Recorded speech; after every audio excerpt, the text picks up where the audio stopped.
Come back in. Planning well in advance, so if something were to happen, you know what you wanted to happen. It's not something many of us think about, but it's important to do so before it's too late.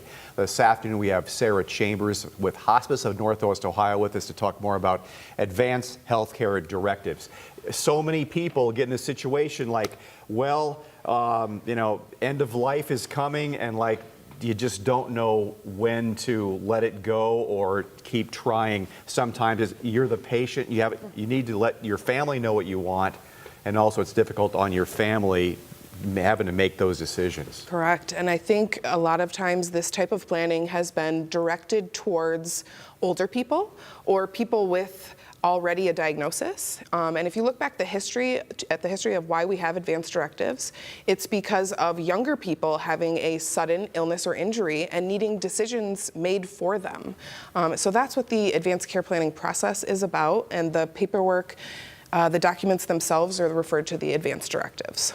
So you work in hospice care, and people that work in hospice care are very special because that has got to be. What is it like to do? I would think it'd be very depressing to be in an environment day in, day out, but you say it's very rewarding. It is, and I get that question a lot. How are you not depressed all the time? And I will say I have worked for 8 years in the acute care setting, in the hospital setting, and now 8 years with hospice.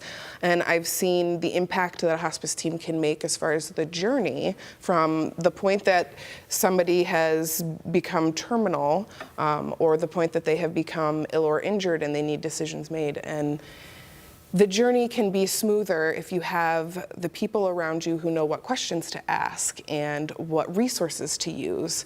But we really want to encourage people to start having these conversations upstream of an emergency or upstream of a diagnosis, so that there's a baseline conversation and you don't have an advocate or a spouse or somebody thrown into a situation to make decisions for you totally unprepared. So this tomorrow is National Healthcare Decisions Day, which is prompting us to have you on today and talk about this whole thing. It is. Tomorrow is National Healthcare Decisions Day. It's every April 16th, and it's a good time for us to remind people that we do this for free in the community for anyone who is interested over the age of 18. I do education programs at libraries, senior centers, Toledo Public Libraries have a great partnership with us right now. Once a month, I'm going there and providing education, and then the opportunity to schedule a one-on-one appointment so that I actually sit down with people and go through the documents page by page, and that they have their wishes down. So we need to reiterate, this is not just if you're elderly. Correct. This is even people in their 20s and 30s, because you just never know what might be an accident, and you don't want to live on a ventilator the rest of your life, or whatever your needs are.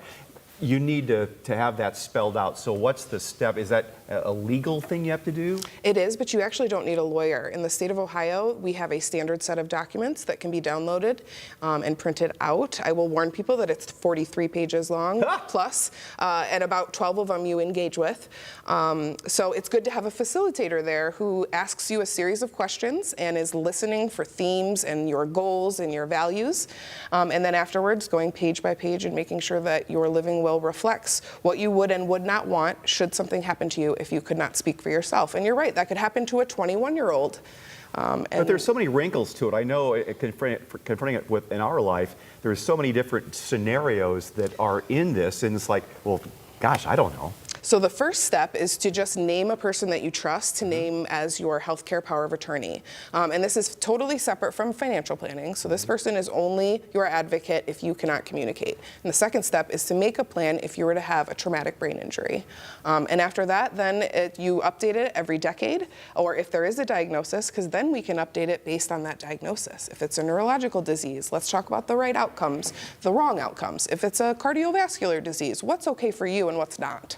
Sara, it would be great to have you another 5 or 10 minutes to talk about this whole thing. It's a very important issue. It is. A very difficult issue for a lot of people to confront, but something that, anyway, if people are watching this right now and they want to know more information, what can they do to get a hold of you or this whole program? Yes, so they can email me directly, schambers@hnwo.org, or 419-661-4001 is our main number, and they can ask for advanced care planning or Sara Chambers. Yeah, no matter what the age is, we need to start thinking about it right now. Yep. Sara, thank you so much for being here. Thank you.